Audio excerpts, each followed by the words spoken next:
First, we have a presentation by Mark. If you don't know Mark, had the pleasure of doing 3 flight reviews with him. If you don't know me, let's say hello to each other sometime. He was a Navy pilot and a corporate pilot. And he's a good, decent guy, and he's very knowledgeable. Built RV-7A. That's in the top right corner. And the one going straight up. Yep. In the vertical. Doing a very good presentation. You know, when you rent a plane, you don't care about the engine long term, but when you own a plane, it becomes your baby. So, anyways, without further ado, Mark, take it away. Yep, I started doing a lot of reading. I had done some instructing before. Like I said, yeah, I fly cool, but I gotten involved with small airplanes, a lot of renting diamonds and so forth. Really enjoyed that. And as I was getting close to finishing the RV, I realized I needed to do a lot of research as far as operating my own motor and doing it well. And because I knew I was going to have much better equipment here, and I wanted to just make sure I knew what I was doing. So, like you said, yeah, you think renters really care much about a motor? Well, they should. I mean, besides your flight controls, that motor is pretty important as far as keeping you alive, right? Keeping you out of harm's way. So, I really, it's a big deal to know what you're doing with that motor. And not only that, operating these, let's face it, unless it's a Rotax, it's kind of complicated. There's a lot going on here. It's not like a turbine you just push the throttle forward. Nope. You got a lot to think about and a lot of technique here to take better care of it. When I was being taught initially with these Lycoming Continentals, instructors were pretty short on a lot of this stuff. For example, we used to fill it to 8 quarts and wondered why it used so much oil. And hopefully that's pretty common knowledge now that you don't fill these things all the way to the fill line because it's just going to blow off the top quart generally. That's very common. Now, again, if I'm telling you guys something that's not always accurate, please, because I am not the expert. This is only stuff that I've read and I'm putting out from people like Mike Bush, John Deacon, guys like that. So that was another thing, is why is consumption so high? It's because we're putting too much oil in it. EGT analysis, what is that? A lot of these airplanes, especially trainers, they don't even have EGT. But when you want EGT, if you're going to start doing things like I did, which is tune the injectors, I wanted to have the cylinders equalized, I wanted to run lean and peak. I'm going to talk more about that. Magneto drop interpretation. Well, as long as it has a little bit of drop, right, everything's fine. These procedures, we'll talk more about that, but I don't know. What do you guys say as far as how cold, what's your limit on how cold you'll let it get before you're going to preheat? 40. That's generally the number I use, 40 Fahrenheit. And if you're starting a little below that, you're being pretty hard on that motor. And good luck if it's, right, if it's not multi-viscosity oil, if it doesn't have a pretty well, fairly young battery, a robust battery, a lot of things involved. Where do Continental and Lycoming come up with their numbers? Because they're a lot lower than 40. Depends on who you ask. Right.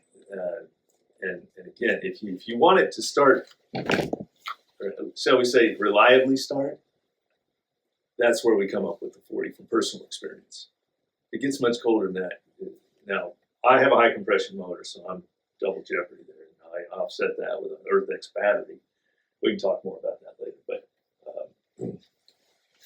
yeah, when you find what is recommended by, especially Lycoming, but Continental as well, you find, boy, I wouldn't do that. Oh, I agree. It's just I say their numbers seem like they're way lower than what we typically talk about. Right. You know. Right.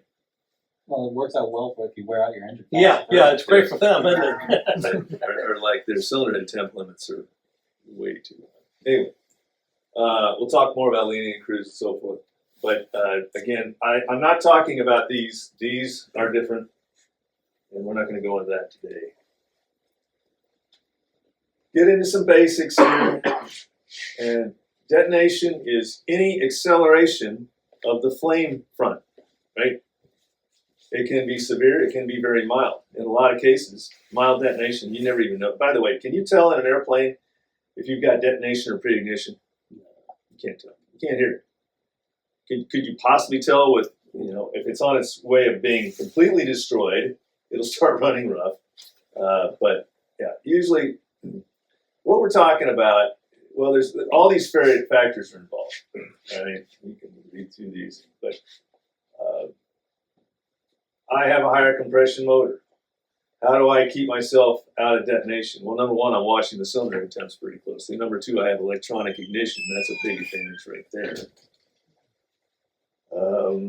And I've run plenty of AVGAS. I don't hesitate to put. I do use premium unleaded. Does it have ethanol in it? Yeah, I only put it in when I know I'm going to burn it soon. I don't let it sit there. But that plane does just fine on premium unleaded. And that's something that I've been doing a lot of reading on is, where do I start? So you're going to, leaded AVGAS is just terrible stuff. And we can talk about what lead does in the fuel, and it's about avoiding detonation in some very hard-working motors. But if you read a lot of the GAMI information, they first of all, they couldn't get the thing to detonate until they got the cylinder head temps over 425. In fact, even then, they can only coax detonation by lowering the octane. Now, okay, if your timing's messed up, that's a whole nother issue. Hopefully, we're keeping track of our timing. But I guess my point is that even with, I have 9.5 to 1 compression. Yes, the electronic ignition helps a lot with keeping. Let's just say when it's cold, what I learned is that Odyssey battery, a lot of RVs, they sell you the Odyssey, that little 15-pounder. I replaced that with a 4-pound EarthX lithium ion. Third the weight and 3 times the cranking amps. Best improvement I ever did in the airplane. Starts like a car, even in the winter. But I do preheat, yes I do. So yeah, pre-ignition again, it's timing the wrong fuel. What happens if you put jet fuel in a piston airplane? That motor will last about 30 seconds. In other words, jet fuel ignites instantly. It essentially has no octane rating. So the detonation is going to be through the roof instantly. So obviously, there's a reason those nozzles have a different shape, so they don't do that, right? That's a really, interestingly enough though, a turbine, you can pour AVGAS in that, oh, it'll burn. Turbines, they'll burn damn near anything, and they're very thirsty. A little bit about fuel-air mixtures, and this is fuel to air, okay? 1 part fuel to 8 parts air is still too rich to burn. And so here's some other numbers, and what does this really equate to? Well, what we're talking about is when you go full ridge to full lean. And you might find this interesting, or maybe you're not into numbers. That's okay too. Stoichiometric is where you're burning all the fuel, and there's the ratio for PQGT. What I find interesting is full ridge is 1 whale of a rich motor, and that's why I use it for takeoff. And very shortly after that, I do the big pull, and I'm going lean. Now I can afford to, right? I got a 200 horse motor in a small RV, so lean a peak is almost immediately after takeoff and in the climb. I'm running lean a peak all the time, but that's not always affordable depending on the aircraft, right?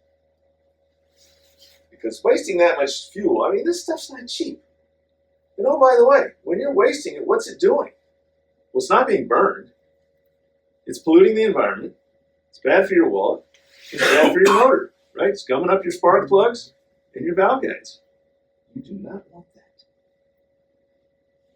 Talk a little bit about pre-flight, but I don't want to get too hot. I know this isn't really engines, but I felt like, okay, let's at least talk about what you're going to check on a pre-flight. And the main thing is when you're doing your walk around, what are you looking for? Well, down low, what are you looking for? Oil leaks, stains.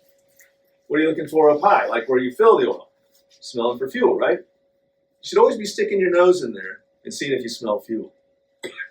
That's a biggie. That's a biggie. The fuel leak is obviously very dangerous. Cracks and exhaust pipes. Yeah, it's a lot. You see some guys, they'll actually reach and shake at some. Not a bad idea. Prop. What are you looking for on a prop? Next. Nix. How about a constant speed? You can make tight free play, right? In two directions. You grab that hub and you can move the blade either forward and aft or side to side. That's a no-go. Bird crap. Something fuel. Oh, right. In the intakes, bird's nest, definitely in the spring. That's coming up. And that is a biggie. We had an RV-12 that burned up his cow. Started up with a nest in there. And that catches fire. And now you got a lot of damage. Evidence on your property. Yep. A lot of evidence, right? They'll poop on your tail. Just in spring, they are really looking for nests, and they love airplanes with little openings. Be aware of that. Sump in the tanks. You know what I'm talking about there? What you looking for? Water, right? Generally, it's a lot of fuel caps after a heavy rain. Oh, there's going to be some water. Count them. Does that sound overly negative, Mary? Does that seem kind of negative? It sounded emphatic. This isn't supposed to be funny. This is serious stuff. That just happened to that guy on YouTube, Rebuild Rescue. They went and got a twin. They set it outside. It rained. Loaded up one of the tanks with a bunch of water, and the pilot is now deceased. Why do these caps have to let some rain in? I mean, it's actually by design. Because if they're airtight, what's going to happen? You're going to get a vacuum in that tank. And it's not going to be very good at sucking that fuel against a vacuum. So the caps have to breeze them. Hence, they're going to leak some rainwater. It's that rebuild rescue thing. I think one of the things they found was he didn't sump the tanks before he took off. That is an absolute. Unless somebody just brought it back. Now, and here's another thing. If they just fueled it, for that water to settle back down takes approximately 30 minutes. So that's kind of a setup that you don't really want. They did it, just fuel it before it took off. Because he was in a rush. He had to catch another flight or something because he was selling it. So if they're getting ready for it, sump it real quick before they do that. How about auto fuel where it holds the water in suspension? My understanding is it still settles in auto fuel, but maybe I'm wrong. I'm not an expert on that. I think if it's got a high amount of ethanol, then it holds it in suspension. But I think most auto fuels is max 10%, and I don't think it's enough. Yeah, 10%. Yeah. And with ethanol and auto fuels, I actually go to the gas station, buy ethanol fuel, put water in it, shake it up, and it'll settle out to the bottom, and then you siphon off the water off the bottom. How long does it take to settle out? 30, 40 minutes. Quite a while. Yep, so I take the So it does ethanol and it water keeps out, the so I have suspension longer than ethanol-free AVGAS. fuel for my lawnmower. Interesting. Because AVGAS isn't quite as heavy. It's a small difference in weight per gallon. Water's a good bit heavier, but apparently auto fuel is heavier as well. Good inputs, thank you. Any other real world, perhaps, stories we can learn from? So this is kind of a setup because, first of all, where do I even start? Did you know that auto fuel vaporizes better at 40 degrees than AVGAS does at 60 degrees? It's a big difference. Small batteries for lightweight. And again, those, if they're not being used or charged regularly, especially in Odyssey, don't get me started on Odyssey. I shouldn't badmouth Odyssey. I know Advanced sells a lot of those.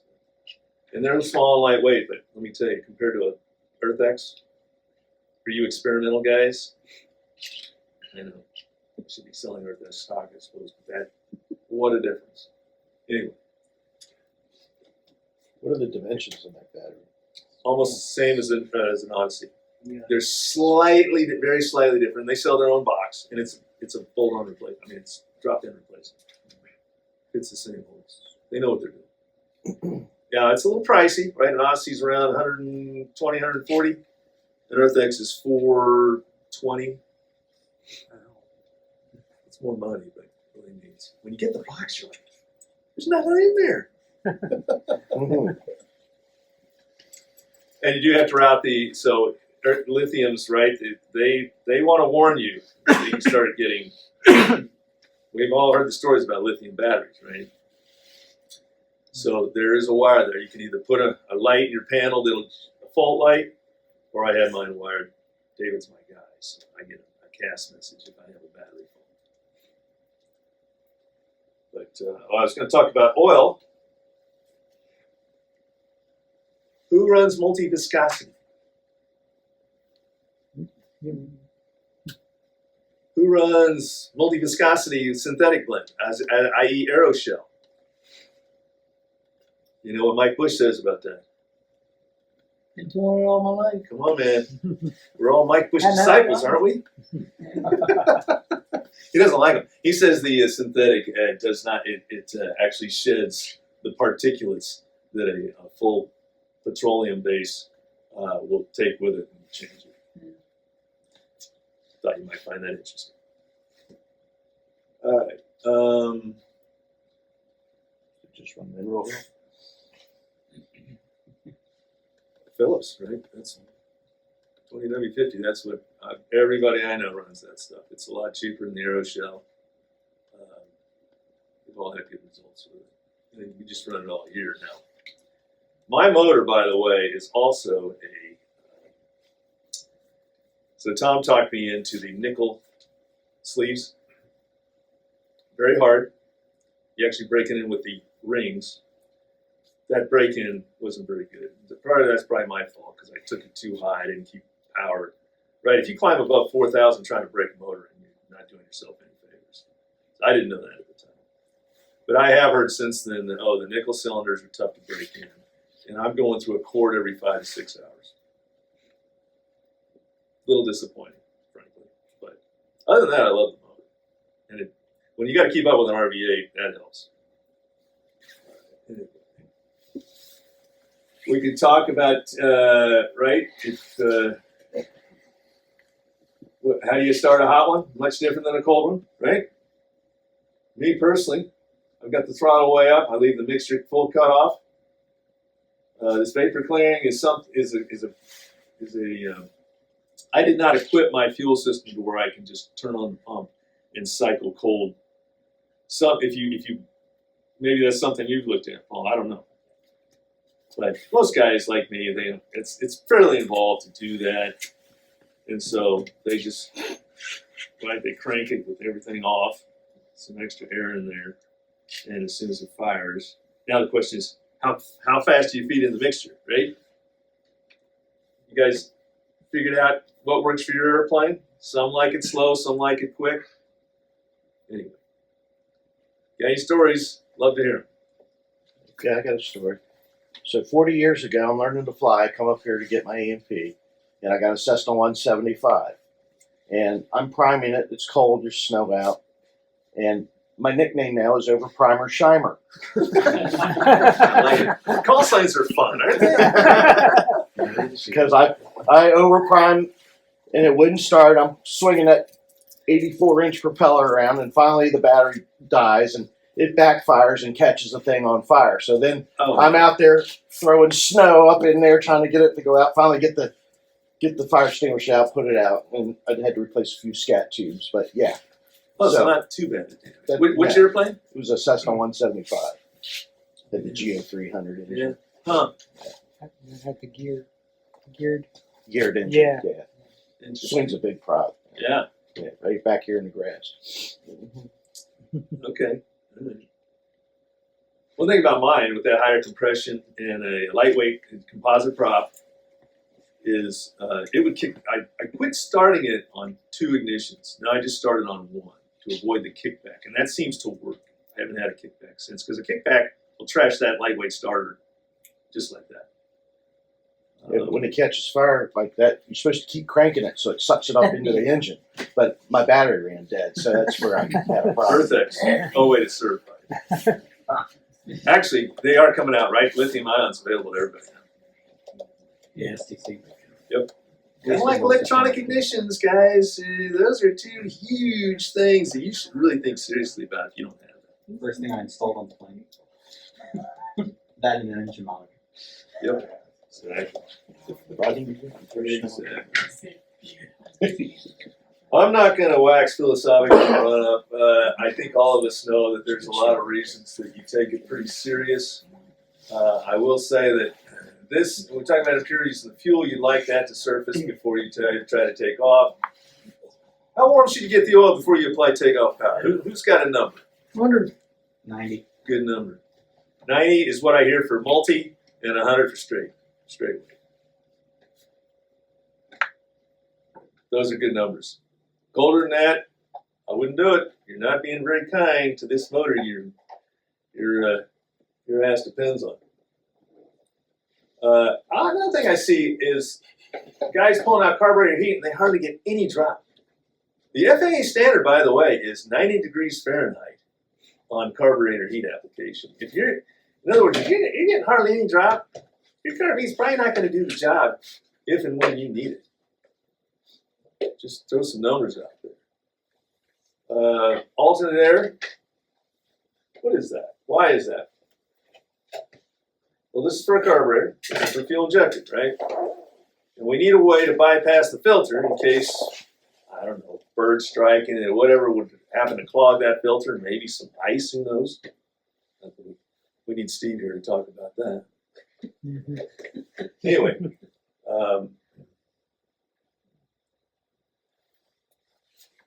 an airborne check is a more thorough way to do this. Now, obviously, do it with a little bit of altitude.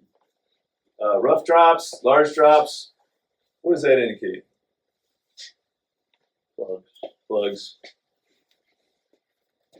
Perhaps magneto issues. How about no drop? Grounding. Yep, generally speaking. Leaning on the ground is a biggie. If you're not leaning on the ground, you are doing your engine no favors. You should be doing that. And I mean aggressive leaning, right? Because here's the thing. If you lean just a little bit on the ground, you could forget about that and apply takeoff power and go roaring down the runway with detonation. So you aggressively, I lean it to where if you add power, all it's going to do is go, won't hurt it a bit, and you'll know immediately, oh, oops, and off you go. So really, if you're going to lean on the ground, you need to do it aggressively, really thorough on that. Right? That's the safe way to do it. Do your motor a favor. This is important. Mike Bush talks a lot about that the book value is something, if you're not getting, you should be, and you should be adjusting it accordingly. And remember, that's, and we're talking about full throttle, not this business. You don't want to do this, right? Why not? You want to get the safe altitude to make perhaps the impossible turn as quickly as you possibly can. And that's full throttle. That's a safety issue. You always use full throttle on takeoff. Always, always, always. It has a power enrichment feature, which is part of protecting. When that motor is producing full power, you want all that fuel there to make sure there's no detonation, no damage. How many of you have gone out, speaking of the impossible turn, and AOPA did a really good video on this. I wish Eric was here. I have a bunch of questions for him. How do you determine what altitude you need to be able to make the impossible turn? Well, actually, it's pretty easy. You go up to altitude, just like they demonstrated, in your airplane, obviously. Bring it tidal. Count to at least 3 for that startle factor before you think to react, and then start a turn. Start a 360, 45 degrees angle bank. That is your best, most efficient way to get this thing turned around. 45 degrees angle bank to a 360. Roll out and flare to 0 descent. Compare that altitude you started to where you ended, and there's the altitude you need, AGL, above the field. That is a number you should know for your airplane. If you don't, go out and find out what that is. That is a biggie for safety. You want to be able to know if you can get back to the runway or not.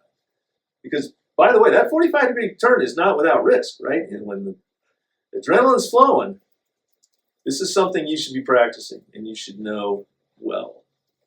And if you don't even attempt it, because all kinds of people kill themselves trying to do it when they have not practiced it and they don't know the numbers.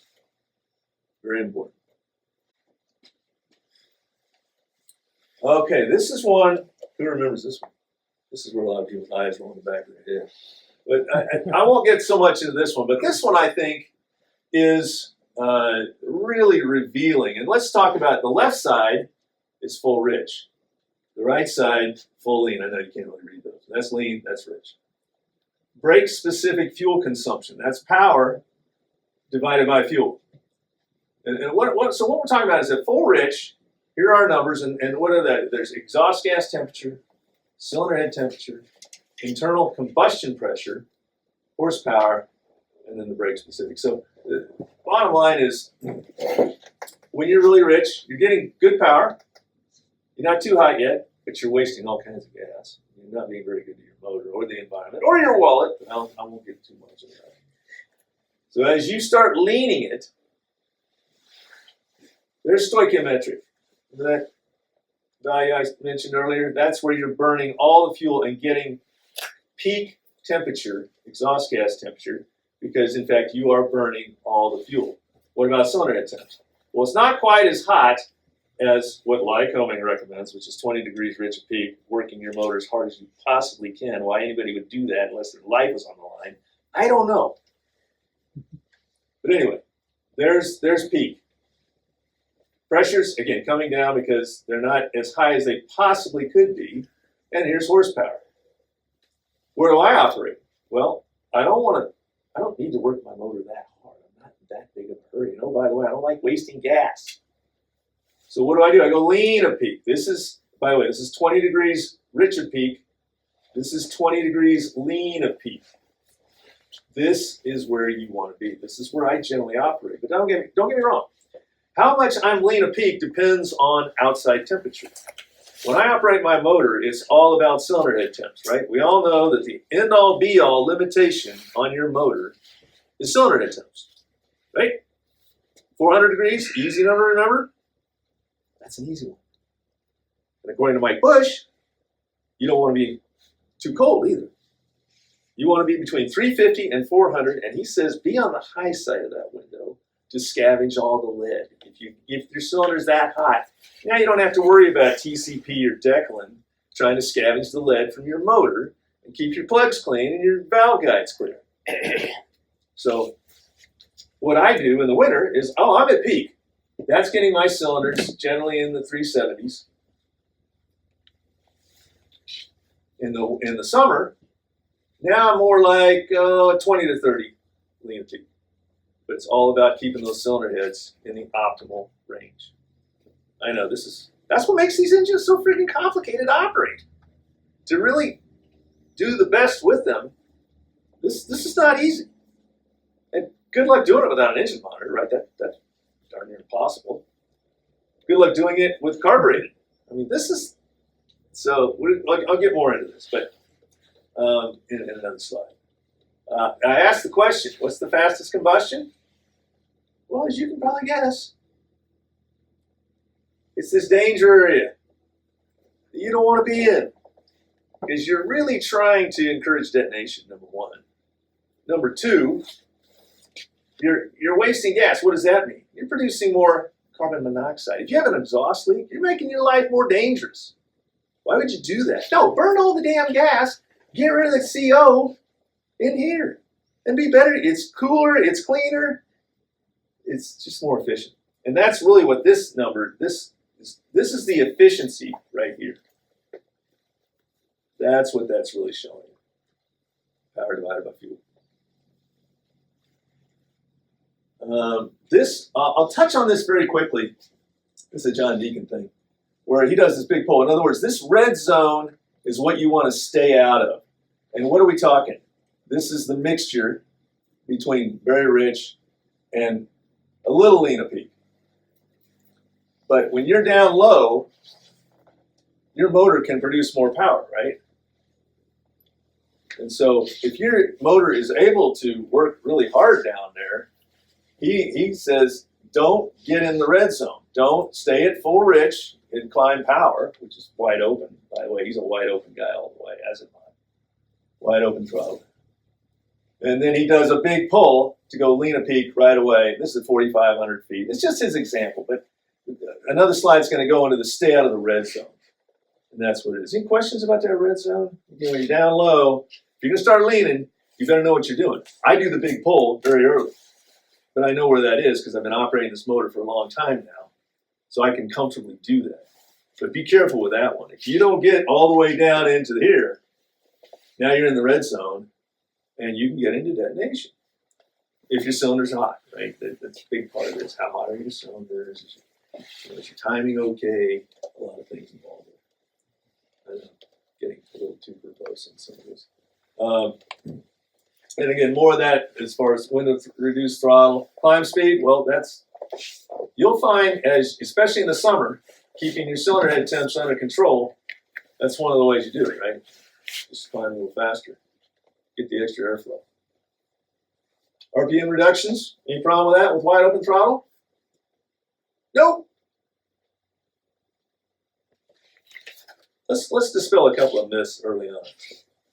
Too much leaning will burn up your valves. Wrong. What's another one? Don't run over squared. Wrong. I'm gonna. This one, by the way, was mentioned in an article, and you know what? If your head's down in a climb, I probably wouldn't recommend that. I probably should have even removed that because that's not. It's not simple, and I wouldn't recommend hawking your EGT that closely in a climb. That's just me. One thing you can do for that, if you have an engine monitor that does a normalization, once you get above like pattern altitude or so, enter into normalization, and then every so often during the climb when you're doing your normal scan, look down, adjust to bring the temperature back into the normal, so you don't need to pay attention to, was it 400, was it 420, what temperature was that at? And you just maintain that in the area as you climb up. Thanks, Greg. Yeah, good point. There's that danger zone I mentioned earlier when you got higher power settings. And again, that's when you're down lower, right? And once you get up to 8,000, this is all wide open. You're down to around 60. I generally cruise higher than that. And the motor's low for long in the 50 whatever % power range. And how many have balanced their prop?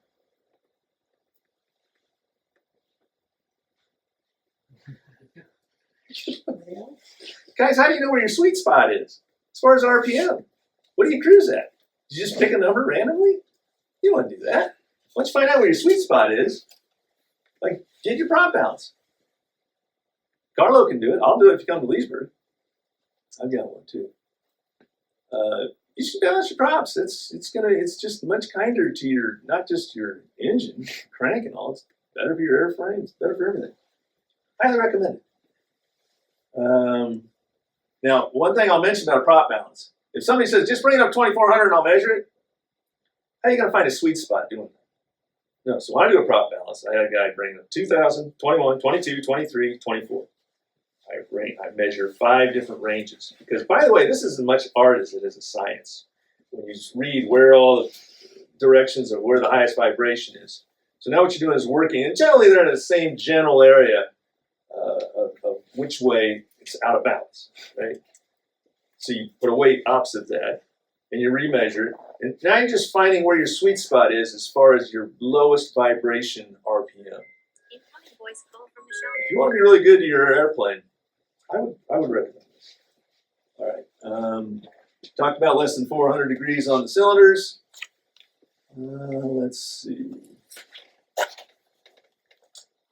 I put cowl flaps. They were anti-splats. Maybe some of you have seen those.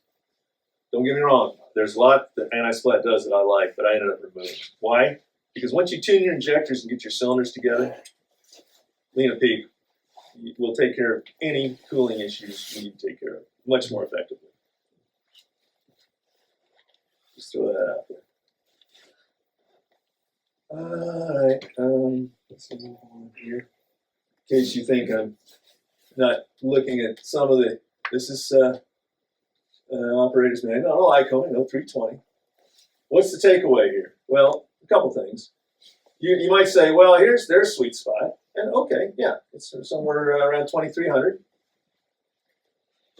Some of the prop manufacturers will tell you that, oh, a typical Lycoming 4-cylinder has some of its worst harmonics in the 2300 range. And again, that's where you want to do a prop balance. Because if you're just running around with 2300, after reading what the prop guys are saying on a typical,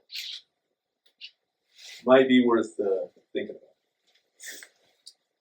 But yes, the bottom line is that it's showing that this is kind of the sweet spot as far as fuel efficiency. And you'll notice a rather flat power curve as far as between around 2100 and 2700. I was surprised that there wasn't a bigger difference in output as far as power on that motor. But that's what you get with a big displacement, slow turning aircraft engine, which is the beautiful thing about them, right? They were designed for. Now, this is more just to point out, in case, we're pretty spoiled, a lot of us, because our avionics tells us what the percent, 55, 65, 75. This is just to help you figure that out in case you don't have that sort of avionics.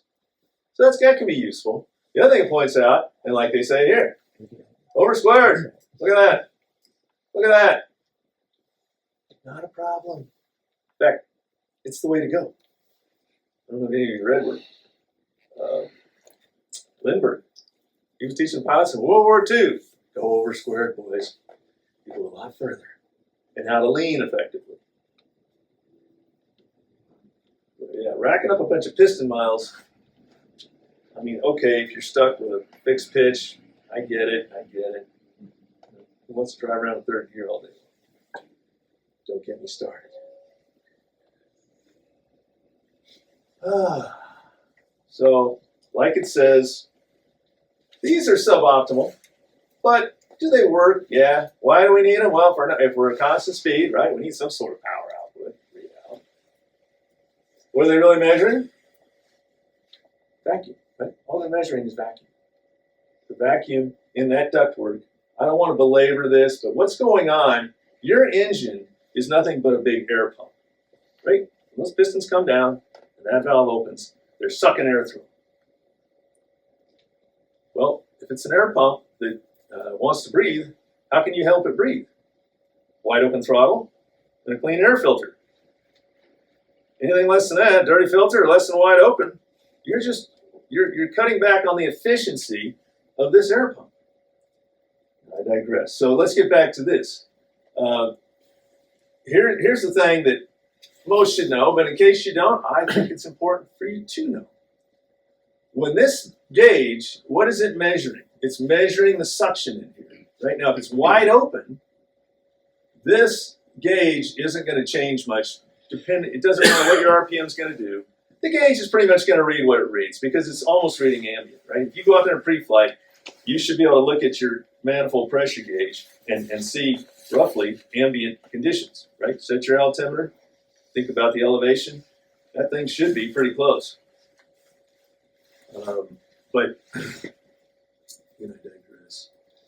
What I'm getting at is if you have less, now this doesn't really picture it, but let's say you have partial throttle opening.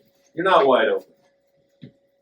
And what happens to manifold pressure if you leave the throttle where it is and you just increase RPM? Well, that increased RPM is going to create more suction. Creating more suction is going to reduce manifold pressure. So an increased RPM is going to actually be a lower power setting? No, actually fuel flow is going to go up and you actually have more power available. That's the way it works. And that's why they can't be 100% trusted. Now, they're better when it's wide open, but at partial throttle settings, they're only reading how much suction is being created. And when RPM increases, you've got more suction going on. That's all I want to talk about there.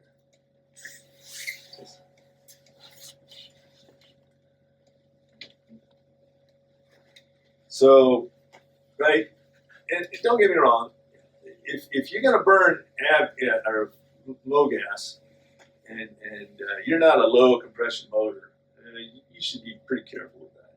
In other words, if you can't, for example, if you can't see your cylinder head temps, I probably wouldn't go there unless you're a very low compression motor with an STC. There's variations on that. And yeah, they talk about if you've got ethanol, you don't want to leave that in there, right? I'm a big proponent of an EIS, engine indication system. And part of that is when you can look at every cylinder, it is so easy to go out there and tune your injectors. Now, I know if you're carbureted, that's another story we can talk about. If you're properly instrumented, you can try partial carb heat, see how if maybe that'll help equalize the cylinders. But the bottom line is, if you want to really go places efficiently, and you want to be good to your motor while you're getting there in a reasonable amount of time, right? In other words, you're going to push this motor pretty hard, like I do. I go to my lake house all the time. I put 120 hours a year on that airplane. And most of it is traveling, going places. So what did I want to do? The Airflow Performance website has, okay, you can spend money on GAMI injectors. And I've flown with the guys that have done that. And I've gone out with them to analyze how good those GAMI injectors are. And the jury is so-so. Did they get improvement? Yes. Did they bring them anywhere near as close as what all my cylinders are within 0.2 gallons per hour as far as when the EGT peaks. And that's what you're going after, right? You want them all to peak about the same time. That way they're all working equally as hard, and their cylinder head temps are going to be close. Now, I did have to use some additional tape to get those cylinders well within 10 degrees, but that's what I wanted to do, right? And I feel like I have reached Shangri-La as far as operating this motor. And it seems to be very happy. Oh, by the way, I'm on auto plugs that I change about every 2 years, because when I take them out, they're perfectly fine. I may be a little cheap on that, but it just runs really efficiently. I'm getting 160 knots true on 7 gallons an hour. Now, yeah, it's a 7. It's an RV7. So that helps a lot when you got a tiny airplane. It does.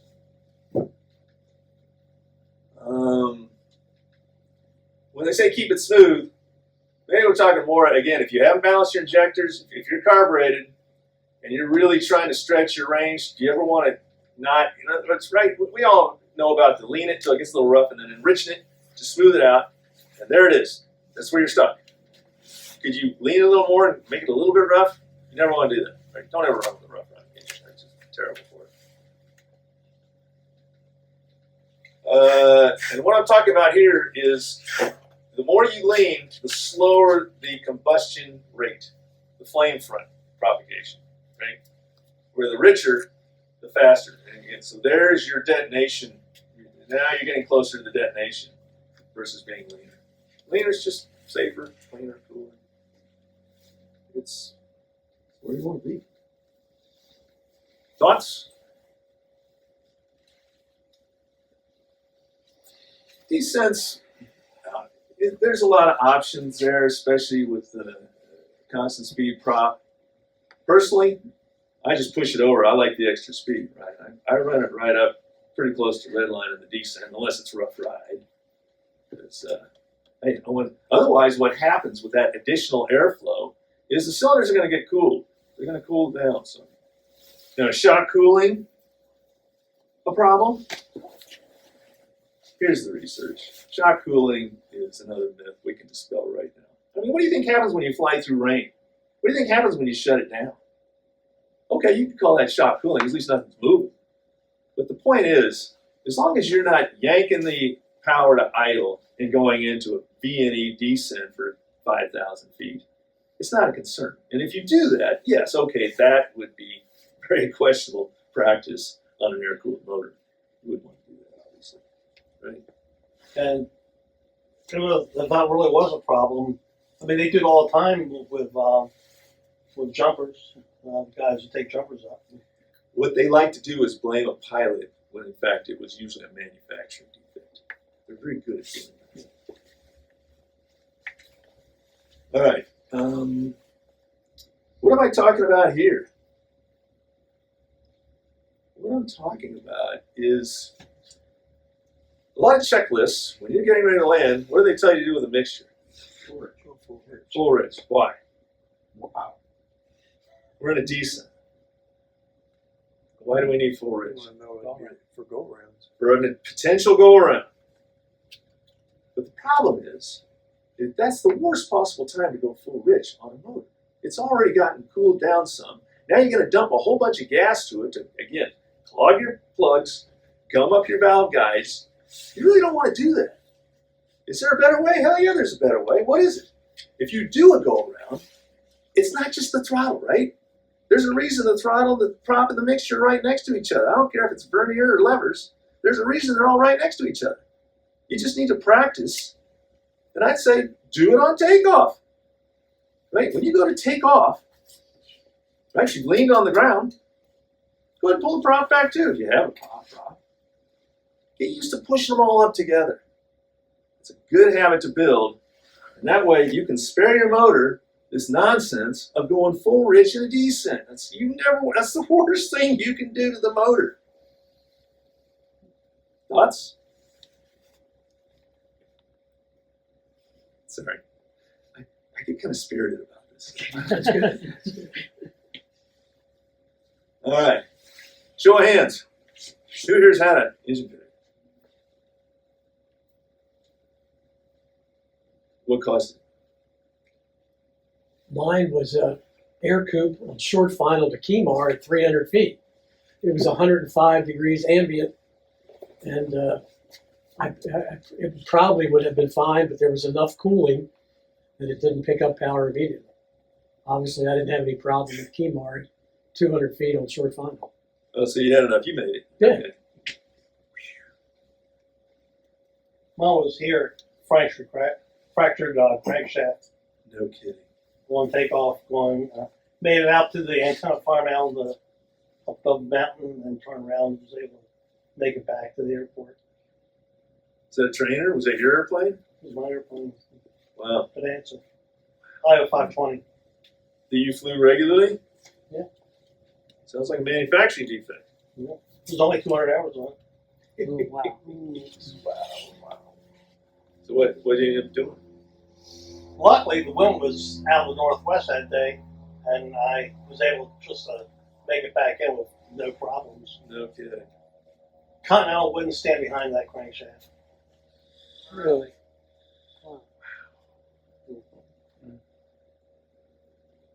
I was at the air show here flying the L2 in front of 20,000 people at 300 feet doing racetracks. Headed out over the cornfield over here by the VOR. Catastrophic failure. Prop stopped. Did a 180 back perpendicular. They had all the fire pyro down there in the cornfield. I thought, oh man, there's going to be a lot of popcorn here. And kicked it out. Landed downwind. Coasted up to the center section up here. And pulled out right there where Charlie Culp, Flying Farmer, was there. He got out, said, what are you trying to do, steal my show? Help me push the airplane back. Yeah, that seat cushion tastes mighty rough. Wow. Well, thanks for sharing. Just some general thoughts, and I know you all kind of heard this before. This we talked about. You can't tell any options. Now, let's say, and here's troubleshooting stuff, the typical stuff. But when would you want to try, if it's on both, when would you want to try just one? It's a rough runner. Right, where one ignition is interfering with the timing of the other one that's proper. By the way, that has happened. Believe me. Happened to me. I've had a few issues with my P-mags. They seem to be good now, but I won't elaborate. But let's just say, yeah, if it's a rough runner, that's definitely something to try.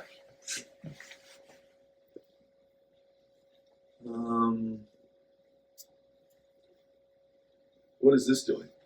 Why? Engine fuel pump. If your engine-driven fuel pump has failed, this is what will bring it back to life, right? Yep. Carburetor alternate, again, that's a way to bypass the filter, or in case you happen to have ice in the carburetor, and hopefully you're getting good drops in the run-up with your carb heat. Anyway, this is definitely number one.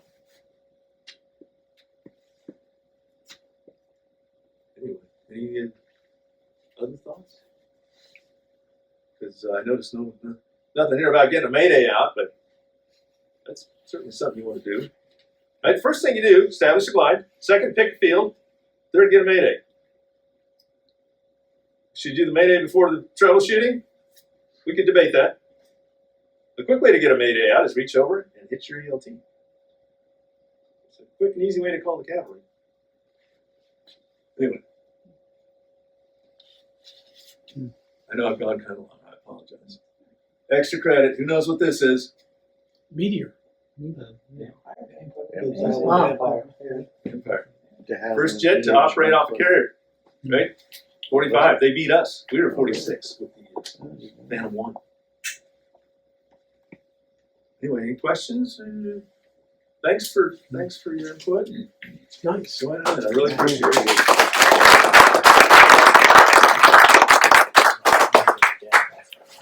Thank you, Mark. Very good.